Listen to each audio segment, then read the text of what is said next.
నమస్కారం, మీరు చూస్తుంది ఐ డ్రీమ్. నేను మీ కీర్తి. ఎస్, ఇక నుంచి మీరు నన్ను ఈ ప్లాట్ఫామ్ మీద చూడబోతున్నారు.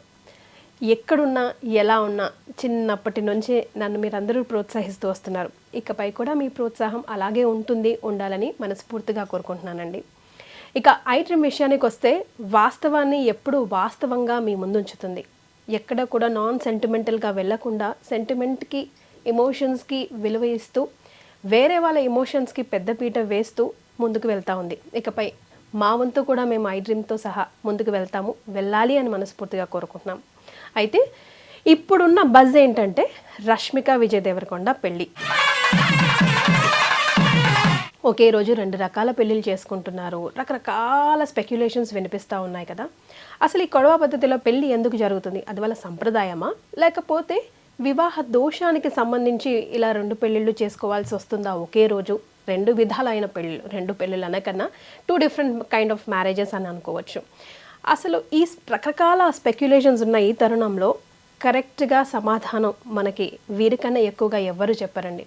గురుగారు, నేను ఈరోజు ఈ టాపిక్ మీద ఐ డ్రీమ్లో మాట్లాడాలనుకుంటున్నానంటే నీకెందుకు సోదరి, నేను ఉన్నానని అప్పుడు ఇప్పుడు ఎప్పుడు. వీరితో నా ప్రయాణం ఇన్నాళ్ళది కాదండి, 15 సంవత్సరాలు అని చెప్పుకోవచ్చు. అంటే నేను శాటిలైట్ ఛానల్లో ఉన్నప్పటి నుంచి నాతో పాటు వారితో పాటు నేను ప్రయాణిస్తూ ఉన్నాము. ఒక రకంగా చెప్పాలంటే నా కెరియర్కి చాలా చాలా ప్లస్ అయ్యారు. వారెవరో కాదండి, బ్రహ్మశ్రీ నందిబట్ల శ్రీహరి శర్మ గురుగారు. నమస్తే గురుగారు. వాగర్థావివ సంపృక్తౌ వాగర్థ ప్రతిపత్తయే జగతః పితరౌ వందే పార్వతీ పరమేశ్వరౌ ఆదిత్యాయ చ సోమాయ మంగళాయ బుధాయ చ గురుశుక్రశనిభ్యశ్చరాహవే కేతవే నమః. శృంగేరి జగద్గురు పీఠాధిపతులకి, కంచి పీఠాధిపతులకి నమస్కారములు తెలియజేసుకుంటూ కార్యక్రమాన్ని ప్రారంభిద్దాం. ధర్మానికి సంబంధించి ఎప్పుడు మీరు నా వెనకాల ఒక లైబ్రరీలాగా నడిచాడు గురుగారు. ఏంటి ఇన్ని రకాల కన్ఫ్యూజన్? ఈ ప్రశ్నకి మా ప్రేక్షకులకి సమాధానం చెప్పండి అంటే నేను ఉన్నాను కదా సోదరి అంటూ ఎప్పుడు నా ముందున్నారు, నా వెనకాల ఉన్నారు, నడిపిస్తూ ఉన్నారు. ఇకపై కూడా మీ సహాయ సహకారాలు అలాగే ఉండాలని, మీ ఆశీర్వచనం నాపై, మా ఐ డ్రీమ్ ప్రేక్షకులపై ఉండాలని కోరుకుంటూ ఎంతగానో స్పెక్యులేషన్ బజ్ వస్తుంది. Of course most awaited marriage అని చెప్పొచ్చు ఎట్టకేలకి. ఇప్పుడు మనం ఈ వీడియో చేస్తున్న సమయానికి ఒక పెళ్ళి అయితే అయిపోయింది. అంటే ఒక పెళ్ళి అని ఎందుకంటున్నానంటే గురుగారు, 2 విధాలైన వివాహ వేదికని వాళ్ళు ఎంచుకున్నారు. దానిపై రకరకాల స్పెక్యులేషన్స్ వస్తూ ఉన్నాయి. అఫ్ కోర్స్ ఎవరైనా దంపతులు పెళ్లి చేసుకుంటున్నారంటే వాళ్ళు నిండు 100 ఏళ్ళు హాయిగా కలిసిమెలిసి ఉండాలి అని హిందూ ధర్మం ఎప్పుడు కోరుకుంటుంది. మనం అలాగే కోరుకుందాం. అంటే ఈ మాట ఎందుకు అంటున్నానంటే గురుగారు, వీళ్ళు విడిపోతారని, జాతకంలో దోషాలు ఉన్నాయని రకరకాల మాట్లాడుతూ ఉన్నారే. సో దీని అన్నిటికీ తెర విప్పేద్దాం గురుగారు ఈ వీడియోతో. మనం అసలు ఏంటి కొడవ పద్ధతి పెళ్ళి, ఎందుకు చేసుకోవాల్సి వస్తుంది అన్నది. తప్పకుండానమ్మా. ముందుగా ఐ డ్రీమ్ సంస్థలో మీ యొక్క అధ్యాయం ప్రారంభమవుతున్నందుకు మనస్ఫూర్తిగా మీరు దిగ్విజయంగా కొనసాగాలి, ఆనందంగా స్థిరంగా ఉండాలని నేను కొలిచే ఆ దైవాన్ని మనస్ఫూర్తిగా కోరుకుంటున్నాను. ధన్యవాదాలు. ఒక సోదరుడిగా మీకు ఎప్పుడు కూడా మంచే జరగాలి. ఇప్పుడు మీరు అన్నటువంటిదేనమ్మా, పబ్లిక్ ప్లాట్ఫామ్లో ఇప్పుడు బాగా ట్రోల్ అవుతున్నటువంటిది. ఇప్పుడు మనం వీడియో చేస్తున్న సమయానికి విజయ్ దేవరకొండ, రష్మిక మందన్న వారి మ్యారేజ్ అనగా వివాహము గడియ ఒక ఘట్టం పూర్తయిపోయింది. అంటే ఎందుకింతగా వారి వివాహ పద్ధతుల మీద ఎక్కువగా ట్రోల్స్ అవుతున్నాయి అని అంటే వారు చేసుకోబోయే వివాహ పద్ధతులే దీనికి కారణం. అంతకుముందు సమంత గారు కూడా భూత వివాహం అని చేసుకున్నప్పుడు కూడా మనం కూడా వీడియో చేసాం, చాలా వైరల్ అయింది. ఇప్పుడు ఇదో కొత్త పద్ధతి వినిపిస్తా ఉంది. అందుకనే ఇప్పుడు మనము సమంత దగ్గరికి వచ్చామనుకోండి, నాగ చైతన్య సమంత వివాహం జరిగింది ఒక రోజు. అది మన హిందూ సాంప్రదాయ ప్రకారం. ఆమె ఆంగ్లో ఇండియన్ ప్రకారం కాబట్టి ఆంగ్లో ఇండియన్ పద్ధతి ప్రకారం ఇంకొక రోజు వివాహం చేసుకున్నారు. అదే విధానం ఇప్పుడు రష్మిక విజయ్ దేవరకొండ వివాహంలో జరగబోతుంది. ఇది తెలుసుకోకుండా చాలామంది నెగిటివ్ ట్రోల్స్ చేస్తున్నారు. ఎందుకు? ఆల్రెడీ రష్మికకి కొన్ని సంవత్సరాల కిందట కన్నడ హీరోతో ఎంగేజ్మెంట్ అయింది, రక్షిత్ శెట్టి అనే అబ్బాయితో. తర్వాత ఆమె, ఎందుకంటే ఒక స్త్రీకి హక్కు ఉంటుంది ఎవరిని వివాహం చేసుకోవాలి. ఎందుకంటే కన్యాదానము చేస్తున్నారు, వరదానం జరగట్లే. కన్యాదానం అన్నప్పుడు ఏంటి దాని అర్థము? మన అమ్మాయిని ఒక ఇంటికి ఇచ్చేటప్పుడు ఆ అమ్మాయి తల్లిదండ్రులు మన అమ్మాయి అక్కడ క్షేమంగా, సుఖంగా, సంతోషంగా మెట్టినింట ఉంటుందా అని చెప్పి ఎంచుకొని మరీ ఇస్తారు తప్ప అబ్బాయి అమ్మాయిని ఎంచుకోవడం ఉండదు. కాబట్టి కొంత చిన్నతనంలో ఆ అమ్మాయికి అప్పుడు ఎంత టీనేజ్ కూడా ఉండకపోవచ్చు, తెలిసి తెలియని ఆలోచనతో తీసుకున్న నిర్ణయం వల్ల ఎంగేజ్మెంట్ జరిగిపోయింది రక్షిత్ శెట్టితో.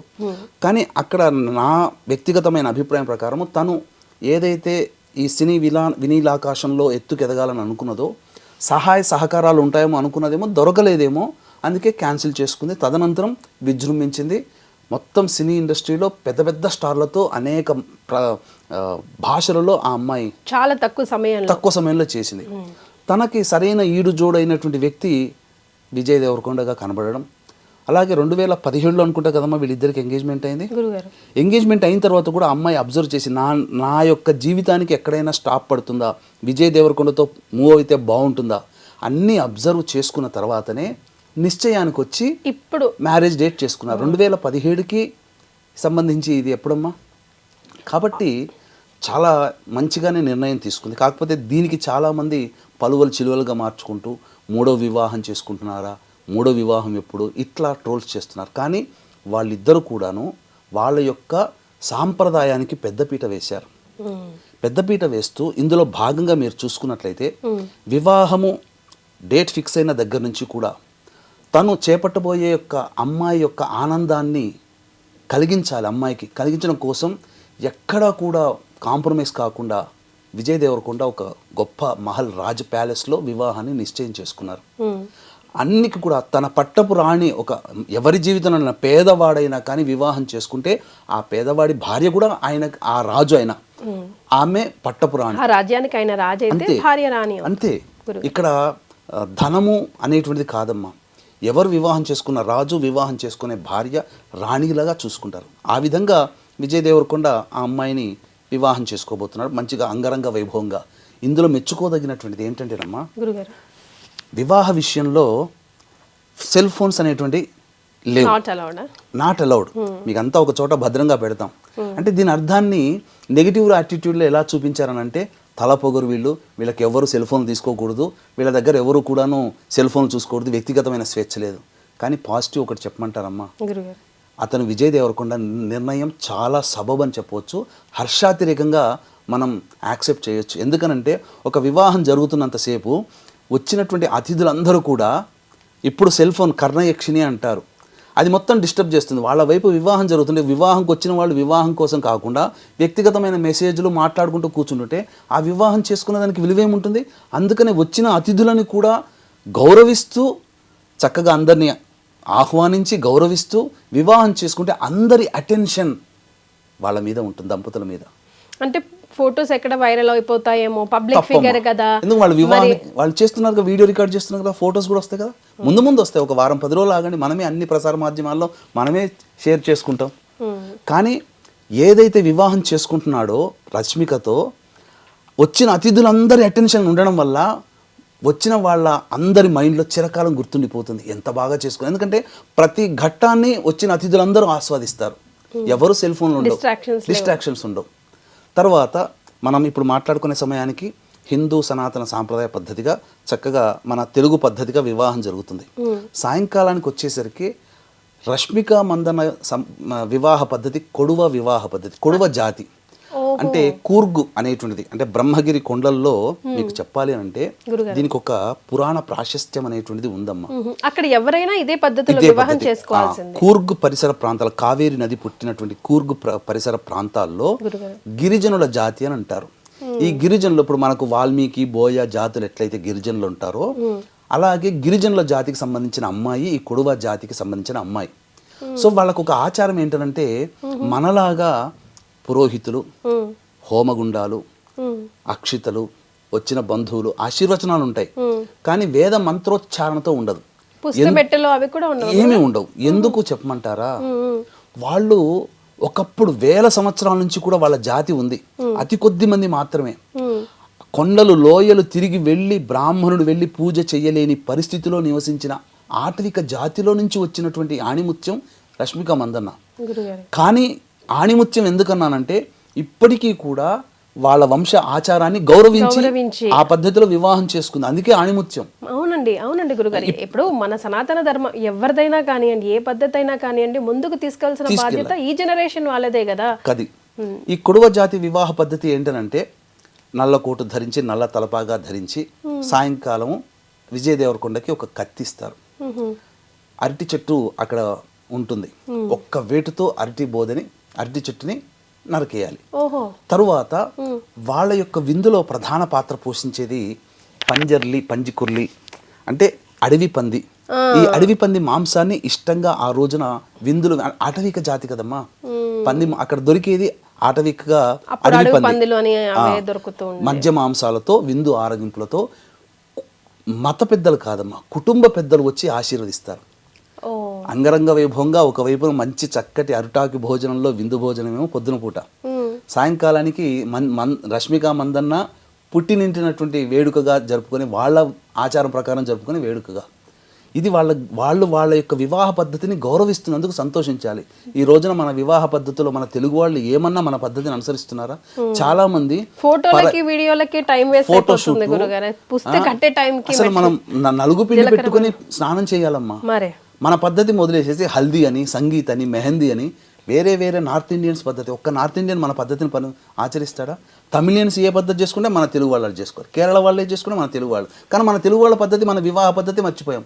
కానీ ఇప్పటికీ కూడా కొన్ని అనేక మారుమూల ప్రాంతాల్లో కొన్ని వివాహ పద్ధతులు ఉన్నాయి. ఏంటి అని అంటే, శ్రీకాకుళం అటువైపు పోతే ఆడపిల్ల వస్త్రధారణతో చేసి మగపిల్లవాడు వివాహం ఉంటుంది. కొన్ని చోట్ల వైరల్ అయ్యాయి, వీడియోలు కూడా ఉన్నాయి. ఇప్పటికీ గౌరవించే వాళ్ళు ఉన్నారు, సాఫ్ట్వేర్ ఇంజనీర్లు కావచ్చు, ఎంతైనా కానీ. కాకపోతే ఈ అమ్మాయి వివాహ పద్ధతి ప్రకారం బ్రాహ్మణులు ఉండరు. ఎందుకు ఉండరంటే, ఆ కాలంలో కొండలు లోయల్లో ఈ జాతి పెరిగింది కాబట్టి, ఉన్నది కాబట్టి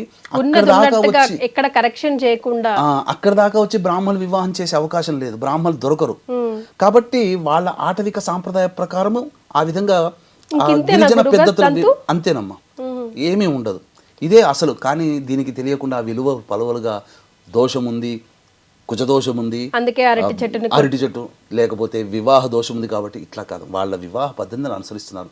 దీనికి అరటి చెట్టును కొట్టేయడం అదేంటో గురుగారు, దాని వెనకాల ఏం సైన్స్ ఉందో, అంటే వీళ్ళు పెళ్లి చేసుకున్నట్టు ఎట్లా తెలుస్తుందో నాకు అర్థం కాల గురుగారు. పెద్దలు వచ్చి ఆశీర్వదిస్తారమ్మా అంతే.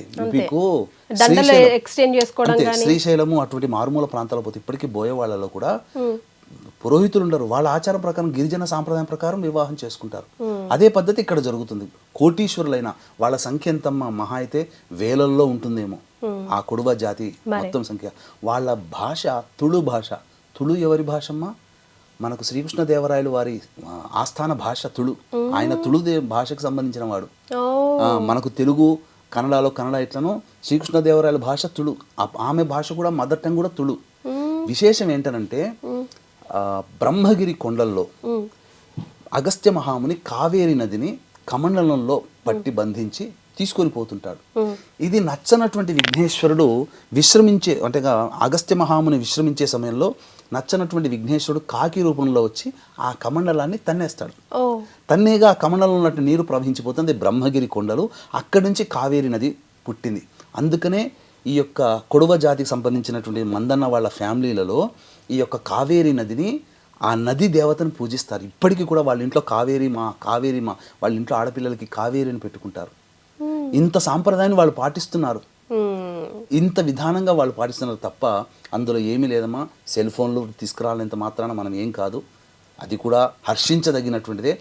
ఒక ఏ డిస్టర్బెన్స్, ఎటువంటి ఆలోచన లేకుండా మనము ఒక సినిమా చూసామంటే ఆ సినిమా మనకు 2-3 నెలల వరకు మన మైండ్లో ఉంటుందా లేదా? అట్లాగే వాళ్ళ పర్సనల్ నిర్ణయం కూడా కదా గురుగారు, మనం కూడా కొంచెం స్పేస్ ఇవ్వాలి. అండ్ ఎస్ అఫ్ కోర్స్ వాళ్ళు పబ్లిక్ ఫిగర్స్ కాబట్టి మీరు అన్నట్టు ఇవ్వాలి. కాకపోతే 2 రోజులకైనా తప్పకుండా వాళ్ళ ఫ్యాన్స్ కోసమో ప్రేక్షకుల కోసమో వాళ్ళు వీడియోస్, ఫొటోస్ పెడతారు మీడియాలో. ఎలా 4వ తారీఖు రిసెప్షన్ గ్రాండ్గా చేసుకున్నారు. అన్నిటికంటే మించి మన ప్రధానమంత్రి నరేంద్ర మోదీ గారు వారికి వివాహ శుభాకాంక్షలు తెలియజేశారు. అంటే వాళ్ళు నరేంద్ర మోదీ శుభాకాంక్షలు తెలియజేశాడంటేనే అక్కడ గుర్తుపెట్టుకుని వాళ్ళ సెలబ్రిటీస్ కాదమ్మా, సెలబ్రిటీస్ అని చెప్పలేదు ఆయన. వాళ్ళ యొక్క సాంప్రదాయాన్ని గౌరవించి వివాహం చేసుకుంటున్నారు. మన హిందూ సనాతన ధర్మంలో భాగమైన ఈ జాతులన్నీ ఒకటే అని చెప్పి ఆ విధంగా చక్కగా వివాహ పద్ధతిని ఆకాంక్షిస్తూ ఆనందిస్తూ శుభాకాంక్షలు తెలియజేశాడమ్మా. ఇంకా అంతకన్నా పెద్ద ప్రూఫ్ ఏం కావాలి? కాబట్టి ఎవ్వరు కూడా నెగిటివ్ ట్రోల్ చేయకండి. ఆనందంగా జరుపుకుంటున్నారు. అందరూ అతిథులు వెళ్ళి చక్కగా చేసుకుని వస్తారు తప్ప ఇదేదో వివాహ దోషాలకి సంబంధించినటువంటిది కాదు కాదు వాళ్ళ కాదు సంప్రదాయం. వాళ్ళ సాంప్రదాయాన్ని గౌరవిస్తున్నారు, మనం ఆనందించాలి. హ్యాట్స్ ఆఫ్ అమ్మ, వాళ్ళు మన పద్ధతి ప్రకారం చేసుకుంటున్నారు. ఈ యొక్క సంబంధించినటువంటి తుళు సాంప్రదాయం ప్రకారంగా కొడువా జాతి సాంప్రదాయంగా అమ్మాయి ఒప్పించుకొని విజయ్ దేవరకొండ చేసుకున్నాడు. అంతకు మించి తన జీవితంలో వచ్చే పట్టపురాణిని ఆనందంగా స్వీకరిస్తున్నారు. ఆమె కోసం చిరకాలం ఆమె జీవితాంతం గుర్తుండిపోయే విధంగా ఒక గొప్ప వివాహ వేడుకను ఆ అమ్మాయి జీవితంలో అందించుతున్నాడు. ఆ అమ్మాయి కూడా తన గొప్ప వరుడిని ఎన్నుకున్న ఆనందంగా ఉంది. ఈ ఆనందం అతిశయ మధ్యలో గతంలో జరిగిపోయిన వాటిని పట్టుకొచ్చి ఒక శాడిజం భావాలతో కొంతమంది కామెంట్స్ పెడుతూ ఉంటే బాధ అనిపిస్తుంది. రక్షిత్ ఎంగేజ్మెంట్ క్యాన్సిల్ అయ్యింది, కాల్ ఆఫ్ అయింది, రకరకాలుగా మాట్లాడుతున్నారు. మనం మాట్లాడుకోవాల్సింది ఆ నెగిటివ్ ట్రోల్స్ చేయాల్సింది కాదు. సంప్రదాయాన్ని, తన సంప్రదాయాన్ని ఎక్కడైతే పుట్టి పెరిగిందో అంత స్టార్ సూపర్ స్టార్ అయినప్పటికీ కూడా ఆ సంప్రదాయాన్ని ప్రోత్సహిస్తూ తన ఫ్యామిలీకి ఒక ఎగ్జాంపుల్ గా నిలిచింది. చూసారా, ఎక్కడ గురుగారు మనకు అసలు ఆ వివాహం గురించే తెలియదు. ఈ రోజు ఇంతమంది మాట్లాడుకుంటున్నాం, ప్రపంచవ్యాప్తంగా మాట్లాడుకుంటున్నాం అంటే నిజంగా మీరు అన్నట్టుగా ఇద్దరికి కూడా హ్యాట్స్ ఆఫ్ చెప్దాం. అండ్ వారిద్దరు కూడా లైఫ్ లాంగ్ హ్యాపీగా కలిసి ఉండాలని ఐ డ్రీమ్ మనస్ఫూర్తిగా కోరుకుంటుంది. చాలా మంచి ఇన్ఫర్మేషన్ ఇచ్చారు గురుగారు, మనలో చాలా మందికి తెలియదు కూడా. చాలా సంతోషం, ధన్యవాదాలు. సర్వం Shri Umamaheshwara పరబ్రహ్మార్పణమస్తు. And for more videos, Please subscribe to iDream. Please subscribe to iDream. Please subscribe iDream. And please subscribe to iDream. For more videos, subscribe to iDream. please like, share and subscribe to the channel. Congratulations, iDream. Subscribe to iDream. Subscribe to iDream. So subscribe to iDream Media. iDream ki iDream team andarki huge congratulations. Please subscribe iDream Media. Please subscribe to iDream. Subscribe iDream. Please subscribe to iDream.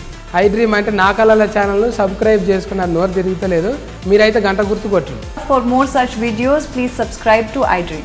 Subscribe to iDream. Please subscribe to iDream. Please subscribe iDream Media. Please do subscribe to iDream. Please subscribe to iDream Media. For best entertainment and information, please subscribe iDream. And don't forget to subscribe to iDream.